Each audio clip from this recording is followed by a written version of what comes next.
sais pas du tout si cette vidéo est une bonne idée ou pas. Plusieurs fois ce soir, je me suis dit non, je la fais pas, oui je la fais, non je la fais pas, oui je la fais, je sais pas du tout si c'est une bonne idée ou quoi que ce soit. Il y a des fois où je me dis oui, mais là non.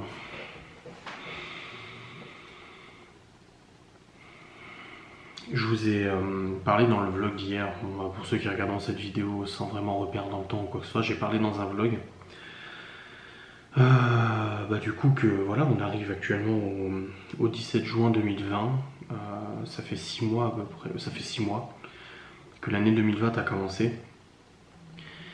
Une année qui a commencé de manière très mouvementée. Alors, je fais tout de suite un disclaimer, cette vidéo n'a pas pour but de dire que ma situation est pire que tout le monde, que je le suis plus à plaindre ou quoi que ce soit, ou même que je sois à plaindre tout court. Cette vidéo n'a absolument pas ce but, j'ai le droit de dire ce que je ressens, j'ai le droit de me plaindre si j'ai envie, sans qu'on vienne crier au scandale en disant qu'il y a pire que ça dans la vie, qu'il faut que j'arrête de me plaindre, que c'est que du matériel, que c'est que si, ou que ça. J'ai besoin de faire cette vidéo, je pense. C'est comme quand tu vas voir un psychologue en fait, c'est pareil, je pense. Je suis déjà allé voir un psy 2 fois. Et en fait, vous êtes juste mes psychologues. La caméra est mon psychologue. Qu'est-ce qu'il va faire de plus le psychologue à part me faire parler, me faire sortir ce qu'il y a besoin de sortir ou quoi que ce soit, tu vois. Je suis fatigué. Et j'ai ma couverture Facebook de mon Facebook. C'est la même depuis très longtemps. Et c'est ça. Parce qu'elle représente parfaitement ce que je ressens. Voilà, vous n'êtes pas voir. I am strong, but I am tired. Je suis fort, mais je suis fatigué. Ah ouais.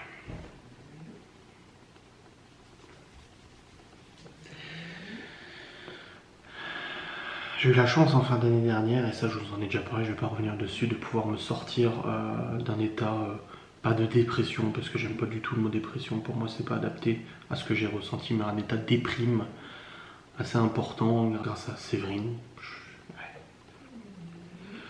Sa présence a été salvatrice à mes parents, mon père qui n'a jamais été aussi proche de moi que depuis tout ça, ma mère et tout, et Laura, que j'ai rencontré début décembre. Et c'est vrai que je vous ai parlé, voilà, que ça allait pas, etc. fin d'année et tout. Mais là j'ai envie de parler de 2020. J'ai noté cette fois-ci, c'est rare que je fasse une vidéo où je note au préalable. Mais j'avais besoin de marquer, de mettre sur papier, voilà, pour le coup c'est pas sur papier, j'avais besoin de mettre sur papier ce que j'ai traversé et ce que j'ai besoin en fait de checker, comme une checklist. J'ai besoin de vous êtes comme mes psys, j'ai besoin de dire j'ai vécu ça, ça, ça, ça, ça, ça, ça, ça. Peut-être pour faire un travail personnel de mon côté, là je m'auto-analyse, peut-être pour faire un travail personnel et me rendre compte de ce que j'ai traversé et que finalement, là, au 17 juin, je suis toujours là. Je tiens le coup, donc je dois tenir le coup davantage, tu vois. C'est peut-être un travail d'auto-analyse, d'auto-persuasion que ça va s'arranger, je sais pas du tout. J'arrive à un moment où j'appelle ma mère et je lui dis juste maman, je suis fatigué. Je lui ai dit là ce soir, je lui ai dit là hier à 23h, j'étais en train de bosser. Et je lui ai dit juste écrit, je suis fatigué. Et elle me dit, je sais, ça va aller. Je lui ai dit, j'ai envie de pleurer tout le temps, je sais pas pourquoi.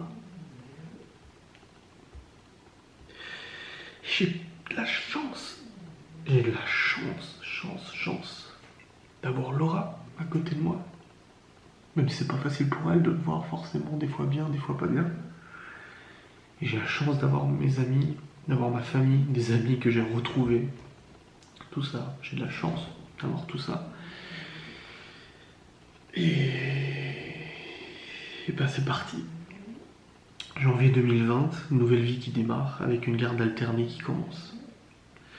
Garde alternée qui a été mise en place avec le système de une semaine à la maison dans le château et une semaine dans l'appartement, du coup loué à l'occasion et tout ça. Bref. Cette caméra est en train de me lâcher, elle focus plus sur moi. Rajoute pas ça à la liste caméra, s'il te plaît. Je vais me retourner, je vais aller dans l'autre sens. Nouvelle vie, garde alternée qui démarre. Première chose, gérer les craintes des enfants, ce changement de vie. C'est inédit pour les enfants, 4 enfants, 4 petits bouts, qui subissent clairement de plein fouet cette garde alternée. Heureusement pour eux, il n'y a pas de changement de logement et tout ça, c'est juste un changement de parents, 1 semaine sur 2. Mais la difficulté du coup de plus les voir pendant 1 semaine,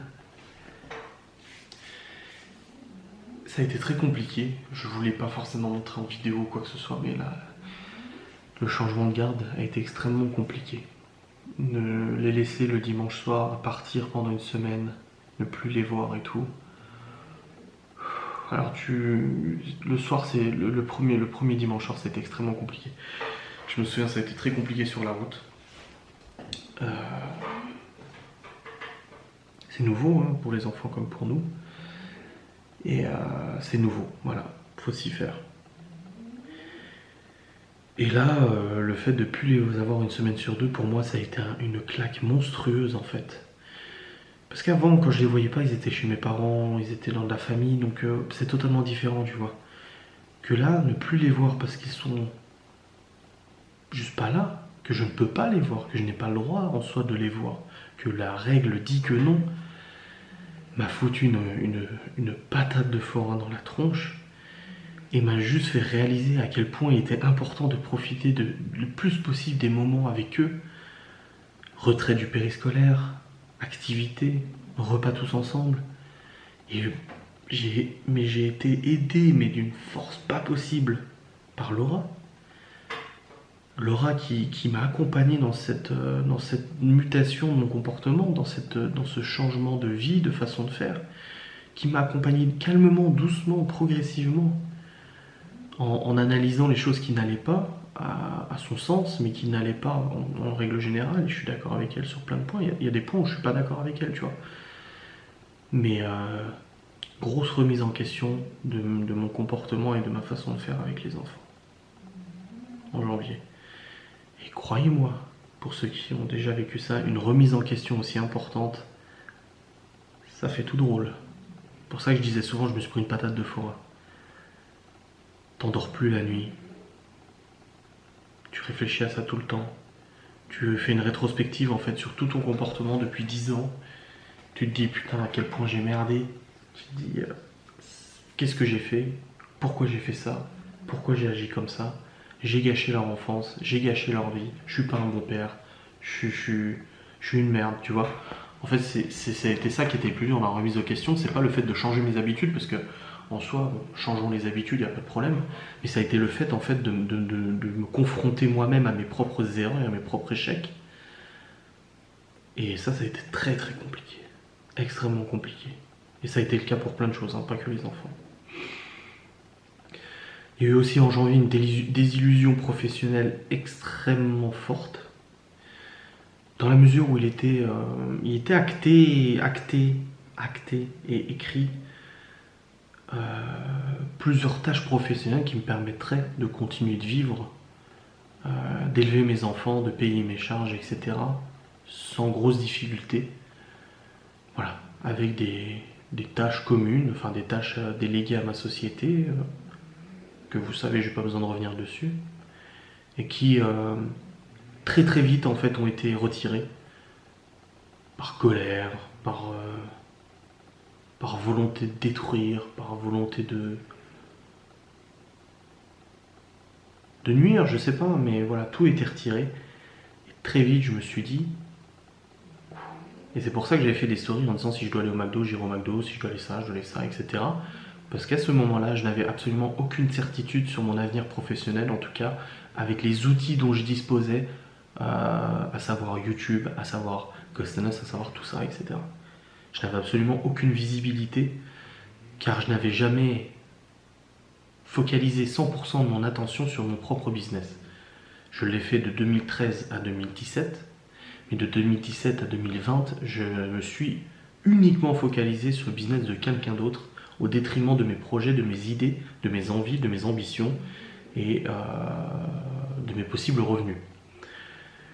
Du coup, la désillusion professionnelle est extrêmement compliquée, à mesure où j'ai dû me réinventer, j'ai dû trouver j'ai dû utiliser en fait tous les outils que j'avais au maximum pour essayer de continuer dans la lancée que je voulais, parce que mon métier me plaît, et clairement, l'important pour moi était d'essayer. Ne reprochons pas à quelqu'un d'essayer, tu vois. Le mois de janvier a été le début d'une agressivité relativement importante des réseaux sociaux, vraiment une agressivité très très très forte. Je pense que le chamboulement de tout ça en fait a aussi provoqué sur les réseaux une animosité, une agressivité, une incompréhension, même vis-à-vis de mon comportement, le fait que je change de comportement vis-à-vis des enfants. On m'insultait en disant que je faisais semblant, etc. Enfin voilà, il y a une agressivité très très très importante des réseaux qui s'est installée et qui a été très difficile à gérer. Vous savez que moi ça fait des années que je gère les modérations, les commentaires négatifs, etc. Avec peu de difficultés dans la mesure où j'ai le dos assez solide. Et il y a peu de choses qui me touchent. Mais au bout d'un moment, t'as beau avoir un gilet pare-balles, tu te prends une balle, t'encaisses. Je dis pas que c'est facile, hein. Tu te prends une balle, t'es assommé en vrai. Hein. Tu te prends une balle, t'encaisses. Une deuxième balle, t'encaisses. Mais là, quand tu te prends une rafale de Kalachnikov, ça, ça casse un peu ta carapace, quoi. Je me suis aussi pris de l'agressivité du psychopathe présumé, et ça n'a pas été facile. Ça n'a pas été facile en fait d'être jugé, attaqué et agressé verbalement par une personne que tu ne connais pas, qui ne te connaît pas, et qui se permet comme ça de t'attaquer. Alors maintenant les choses se sont réglées, je parle régulièrement avec lui, on l'a même appelé Albert avec les réseaux et tout ça. C'est quelqu'un qui a été manipulé, floué, etc. Tout va bien à ce niveau-là, mais ça n'a pas été facile parce que t'es agressé par les réseaux, etc. Et en plus de ça, tu viens t'en prendre plein la gueule encore par quelqu'un que tu connais pas. En fait, c'est un événement qui a été très marquant pour moi. J'en parle dans la vidéo parce que c'est un événement qui m'a fait extrêmement mal, qui m'a vraiment blessé énormément. C'était très compliqué là. Il y a eu ensuite le litige du fameux appartement où il a été nécessaire de prendre une décision extrêmement rapide de relocation et de relogement lorsque ce n'était pas ma semaine de garde et Laura a proposé que je vienne habiter avec elle une semaine sur deux. Encore une fois, Laura.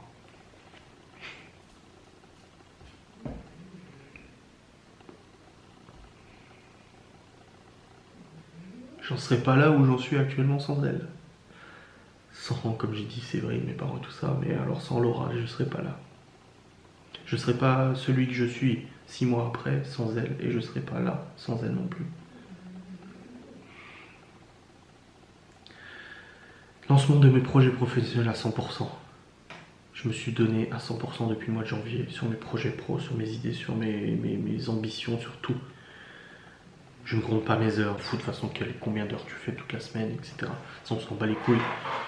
Mais je n'ai pas cessé de travailler malgré les difficultés. Je n'ai jamais baissé les bras et jamais cessé de travailler. Et ça, on ne peut absolument pas me le reprocher. On peut dire que mon travail c'est de la merde, on peut dire que ça représente rien, je m'en fous.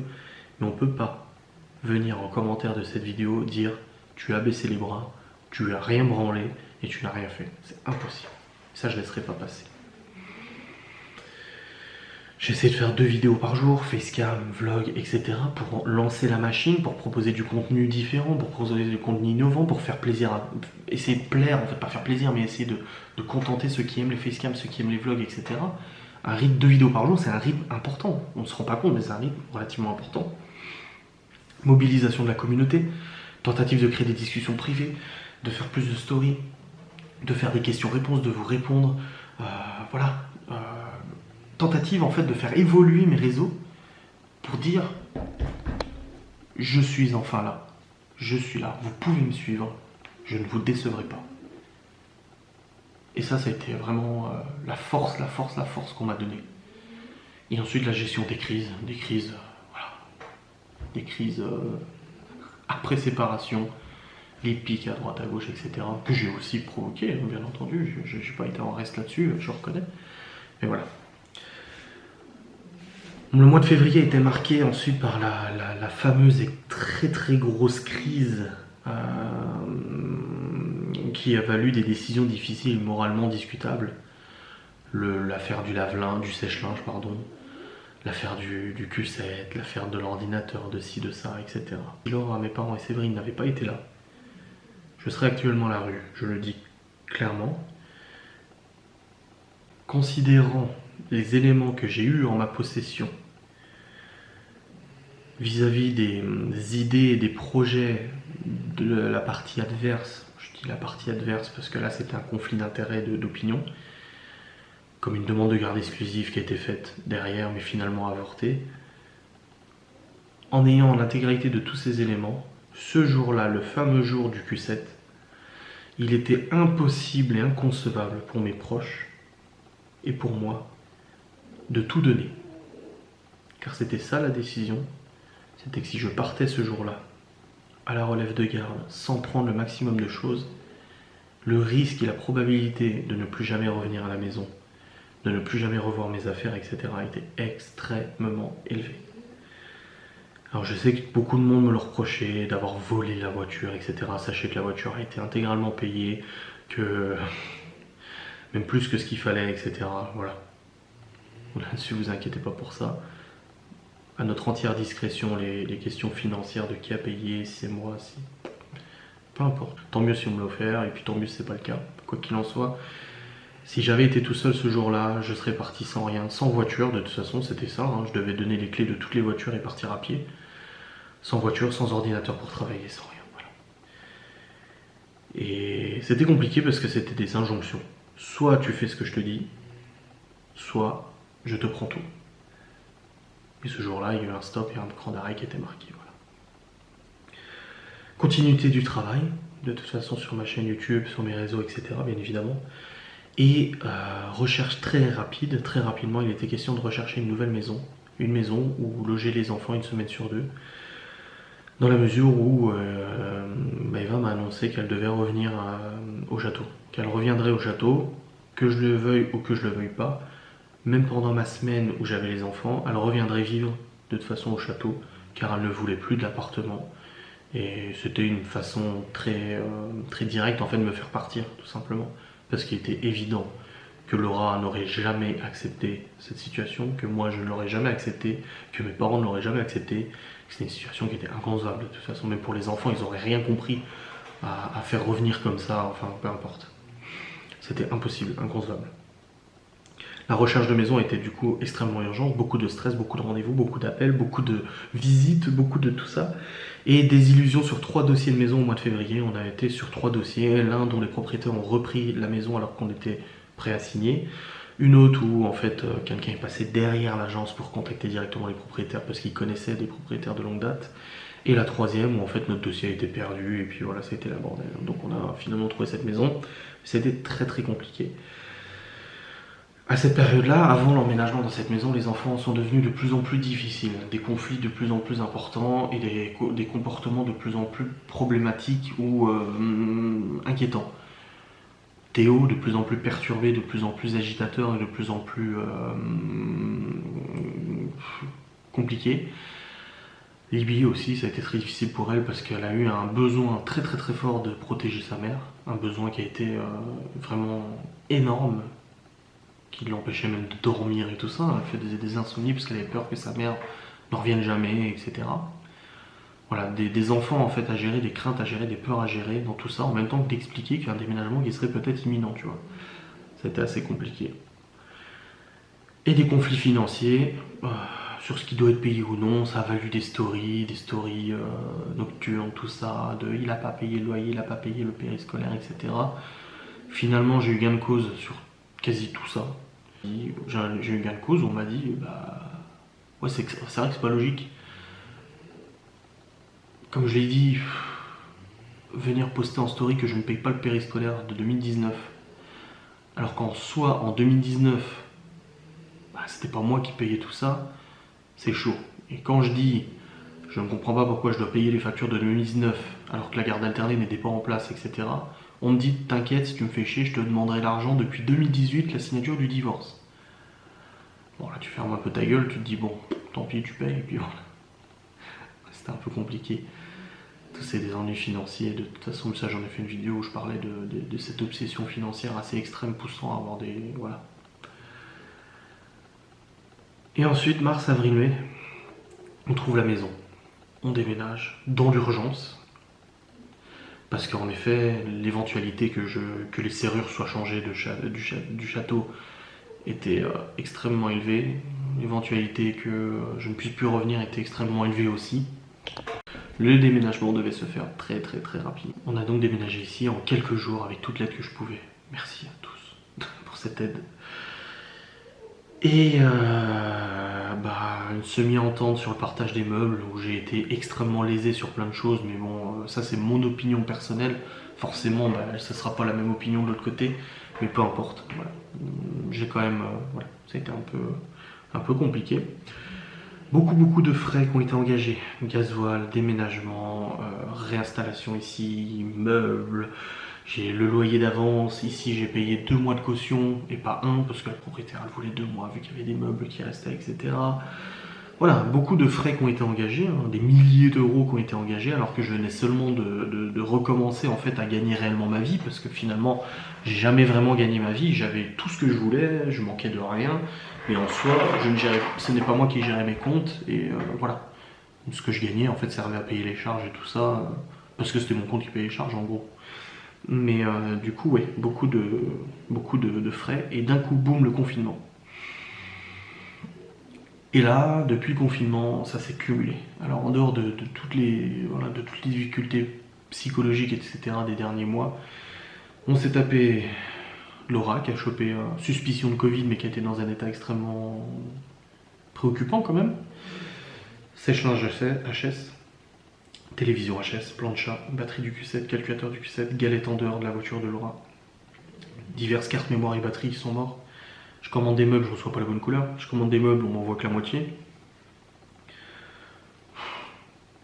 Ça fait un peu beaucoup de choses. Je commande un bouquin, c'est pas le bon. Je commande un truc sur Amazon, c'est pas le bon. Ça, il y a même des trucs que je vous ai même pas dit. Que j'ai pas reçu les bons trucs, j'ai dû les renvoyer. Je commande un boîtier de capture pour le machin, je reçois. Ils me disent que c'est pas livré alors qu'en fait je le reçois. Mais je reçois un deuxième, je suis obligé de renvoyer l'autre.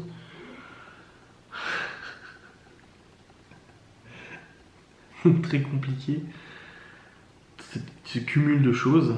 Grosse crise des réseaux, avec la fameuse crise des stories de nuit qui ont duré des heures et des heures, dont on se serait tous passés. Baisse des revenus YouTube de 60% pour la période mars-avril. Non négligeable. Non négligeable. Impossibilité de faire des enquêtes. Grosse crise de Ghost N Us, qui m'a valu 2000 abonnés perdus sur Ghost N Us, mais qui sont revenus finalement. Grosse crise des 3 vidéos par jour. Ça, c'est un peu l'engouement, parce qu'en soi, c'est quelqu'un qui a mis le feu aux poudres en commençant à dire 3 vidéos par jour, ça fait beaucoup et tout ça. Et finalement, ça a tellement fait effet boule de neige que les gens se sont montés à tête. Ils ont dit ouais, 3 vidéos et tout. Boum, 1000 abonnés perdus, pardon. Et ça fait mal, hein, quand tu sais que tu fais 1000 abonnés par mois, tu dis putain, un mois perdu, ça fait chier quoi. L'affaire du calculateur, qui devait se faire en 10 jours, finalement ça a mis 2 mois. L'affaire de la distance de la maison, alors oui, j'habite à 1 heure de l'école et tout, alors qu'en fait c'est 45 minutes, mais bon. Oui, Google dit 1 heure. Oui, je suis d'accord. Mais moi, c'est pas le trajet que je fais. L'affaire de la gestion des enfants malgré tout, leur installation ici, déménagement ici, être confronté du coup aux craintes des enfants, de ne pas retrouver une belle chambre, de ne pas retrouver les affaires qu'ils avaient. Les enfants, le soir, quand tu leur dis bonne nuit, tu leur fais un bisou, un câlin, et puis tu te rends compte que voilà, tu te dis mais ils subissent en fait cette situation, tu le vois à travers leurs yeux, donc t'es confronté à ça, tu vois. T'es confronté en plus de ça à l'agressivité des réseaux, qui te disent que t'as une maison de merde, que tu vis dans un taudis, que les enfants sont malheureux, c'est des gifles, hein, tu te prends des gifles tout le temps. L'affaire des travaux à Châtel, pour l'état des lieux, l'affaire de la garde pendant le déménagement, le jour décalé qui n'était pas prévu mais qui était prévu et tout ça. L'affaire Michael qui m'envoie des pics et tout ça en vidéo, etc. etc., etc., etc. Un jour une histoire. En fait, il n'y a pas...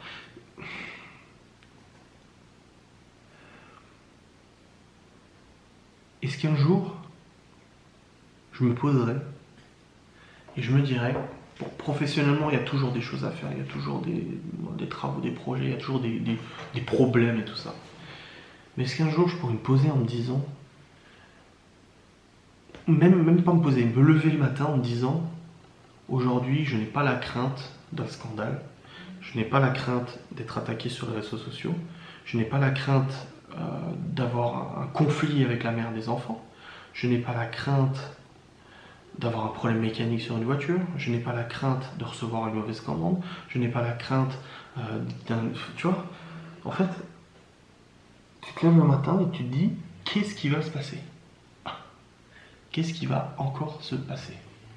Et ça s'arrête jamais, ça s'arrête jamais, ça s'arrête pas, ça s'arrête pas. Là, je suis fatigué de tout ça.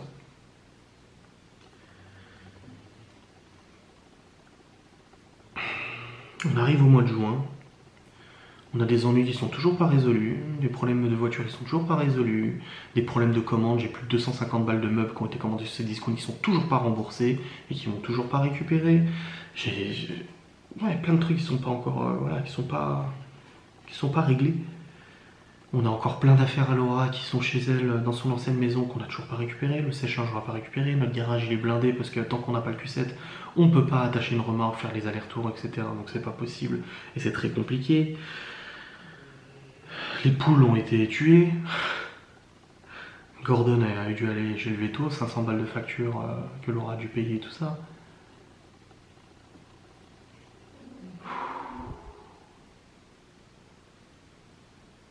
C'est très compliqué.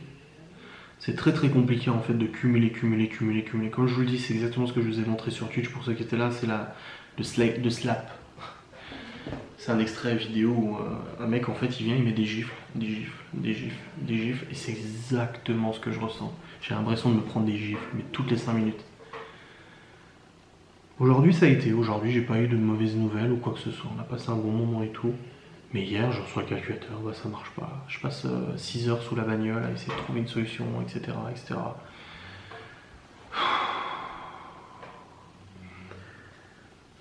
Oh putain. Ah, c'est chaud, c'est chaud. Mais il y a du positif, et ça c'est ce qu'on n'arrête pas de me répéter tous les jours, mais il y a du positif. Oui, il y en a. J'ai monté ma chaîne Twitch, elle fonctionne super bien, ma chaîne Twitch. Aujourd'hui encore ce soir, vous étiez 450 en live. C'est énorme. 450 en live sur Twitch. Elle me rapporte même des revenus que je n'imaginais même pas toucher. Pour moi, Twitch, au début, je ne comptais rien toucher du tout. Et finalement, ça rapporte plusieurs centaines d'euros tous les mois à ma société, donc à moi. Tu vois, c'est énorme. Et ça, je ne comptais pas là-dessus. Ghost Us, dernière enquête, bon, il y a eu des problèmes de caméra et tout, mais elle se vend trop bien, l'enquête. Elle se vend exactement comme c'était le cas avant tout ça. Donc finalement, j'ai même pas perdu de revenus vis-à-vis de Ghost Us et tout, tu vois. Ma chaîne YouTube aussi, là j'ai pris en photo tout à l'heure, depuis 1er janvier 2020, j'ai enregistré 6 millions de vues. 6 millions de vues sur ma chaîne YouTube en 6 mois. Presque 10 000 abonnés gagnés en 6 mois. 6 millions 38 197 vues depuis 1er janvier 2020. Vous êtes ma force, vous êtes ma motivation, vous êtes géniaux. J'ai parlé de Laura, j'ai parlé de Séverine, j'ai parlé de Cédric, de Vanessa, de mes amis, de ma famille, etc. qui me soutiennent au quotidien. Mais vous êtes là aussi.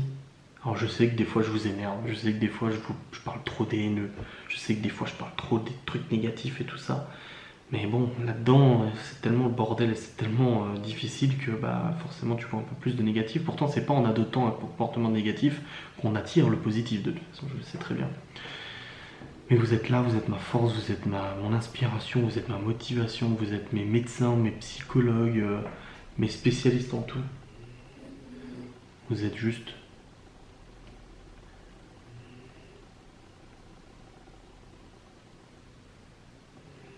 Je sais pas où j'en serais à l'heure actuelle. Je sais même pas si je serais encore là si je n'avais pas eu amis, famille et Laura. Et je sais pas non plus où j'en serais si vous n'avez pas été là.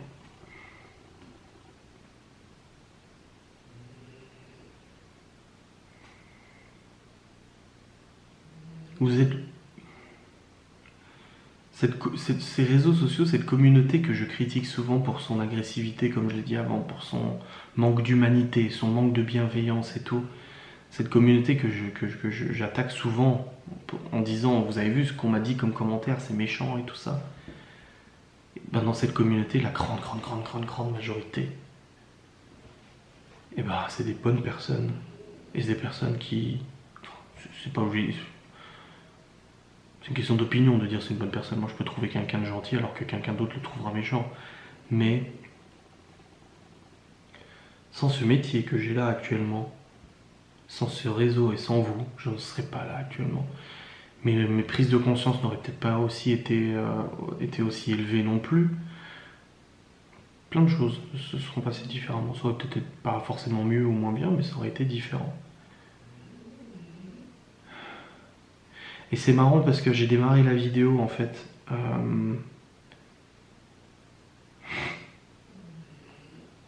C'est marrant parce que j'ai démarré la vidéo en fait avec beaucoup de tristesse, beaucoup d'animosité, beaucoup de comment dire, un état un peu déprimé, tu vois.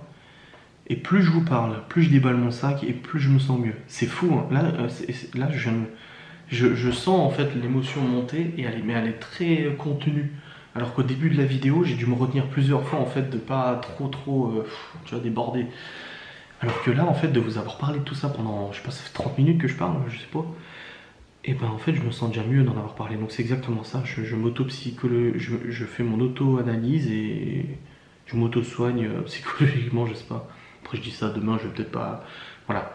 C'est pas en un claquement de doigts que ça va aller mieux. Il faut vraiment que les choses se résolvent parce que je suis très très fatigué, moralement, psychologiquement, physiquement. Il faut que les choses rentrent dans l'ordre, vraiment. C'est très nécessaire. Mais quoi qu'il en soit, j'ai l'impression que cette vidéo m'a fait du bien. C'est con, hein. C'est con, mais vous voyez, j'ai un peu plus ce sourire. Parce que d'avoir fait ces rétrospectives sur ces 3 derniers mois, je vois ce que j'ai affronté. Et je me dis que ça peut pas être pire. Là, je suis installé. J'ai une belle maison que moi j'estime jolie. On s'est installé, on a réussi à s'équiper. On a réussi à loger nos 5 enfants. Nos 5 enfants qui tous les jours ne se plaignent pas d'être mal logés ou quoi que ce soit, sont contents d'être là. On a une vie de couple qui nous plaît. Alors il y a forcément toujours des hauts et des bas, des choses à ajuster, hein. On est un jeune couple, ça fait 6 mois qu'on est ensemble, donc forcément il y a encore des choses où on doit tout simplement se découvrir, où on doit tout simplement s'habituer. Je veux dire, c'est normal, non? Ça, je vous ferai une vidéo là-dessus, sur emménager rapidement dans un couple. Mais il y a encore des choses qui traînent, mais je pense qu'il y a beaucoup de choses qui ont été résolues. Je me suis libéré professionnellement de plein de choses qui auraient pu forcément, peut-être finalement me nuire, en fait, des projets professionnels ou des engagements professionnels qui finalement, à l'heure actuelle, n'auraient pas pu tenir, tu vois. Ça n'aurait pas été possible, même peut-être pas envisageable. J'ai réussi à me remonter le business, j'ai réussi à remonter ma chaîne YouTube, à des revenus très corrects qui permettent quand même de subvenir à nos besoins et de s'équiper en plus. Parce que tous les mois, le budget mobilier, déco, etc. est quand même assez important, dans la mesure où on se rééquipe. Et puis des enfants qui ont... Enfin, j'ai changé de comportement avec les enfants et ils me le rendent bien, clairement, je vous le dis. Ce resto avec Libby ce soir a été un pur bonheur, c'est un pur plaisir. Chloé est de moins en moins colérique et de moins en moins tendue, si tu veux. Léo se dévergonde un peu, il devient un peu plus sûr de lui, etc. Il a pris de l'assurance et tout ça, et ça fait plaisir. Ça fait vraiment plaisir de le voir prendre de l'assurance. Et Théo, il a changé totalement de comportement. Théo janvier, Théo juin, radical le changement. Radical. Mais 90% moins de conneries, de colère, d'énervement.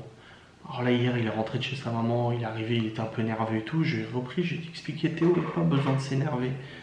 Il est devenu très câlin. Même ma mère me l'a dit, elle l'a eu du coup pendant quelques jours, il y a un mois. Elle m'a dit, ouais, il est devenu vachement câlin Théo. Je dis oui. Il est très demandeur, très participatif.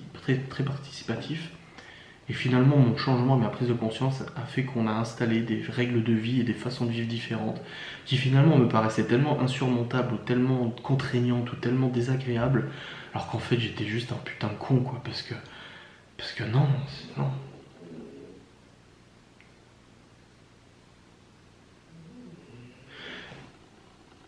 Les enfants ont été confrontés à mes difficultés, les enfants ont été confrontés à mes mauvais choix, etc.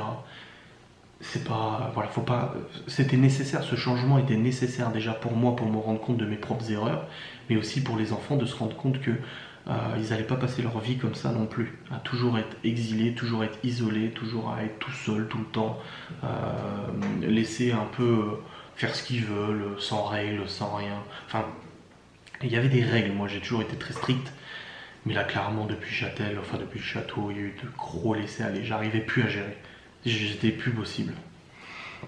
J'étais arrivé dans un environnement où c'est carrément plus possible de gérer.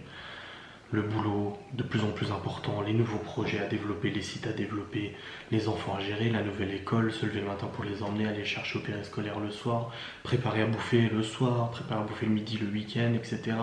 Organiser les ghost hunts, organiser les enquêtes paranormales, faire les repas des enquêtes, faire la comptabilité des sociétés, gérer les collaborations, gérer les mails, gérer les commandes, envoyer les colis, tout ça. C'est pour ça qu'en fait je me sens mieux là maintenant, je me dis, ouais, bah, le rythme, alors oui, là je fais du 21h, 3h du mat, bon c'est pas pratique, ça fait, voilà, ça fatigue.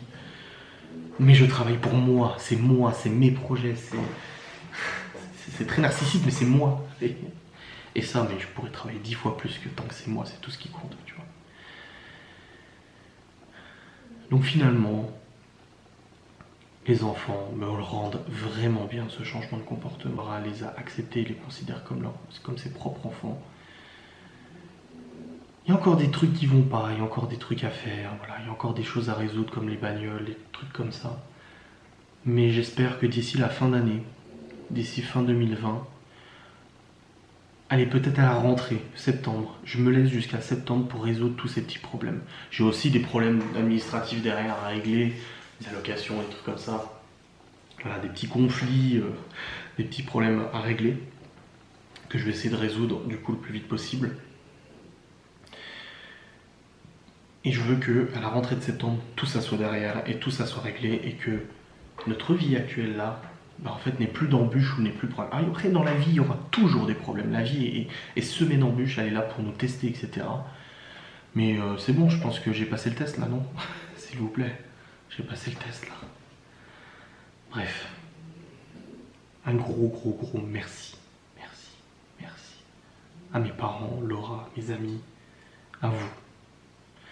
Et j'espère que vous allez continuer de me soutenir, hein, parce que moi j'aime bien hein, les vues que j'ai, hein, franchement tous les jours, je regarde vos vues, vos commentaires, je les like, je vous réponds sur les réseaux sociaux, je vous partage des trucs et tout.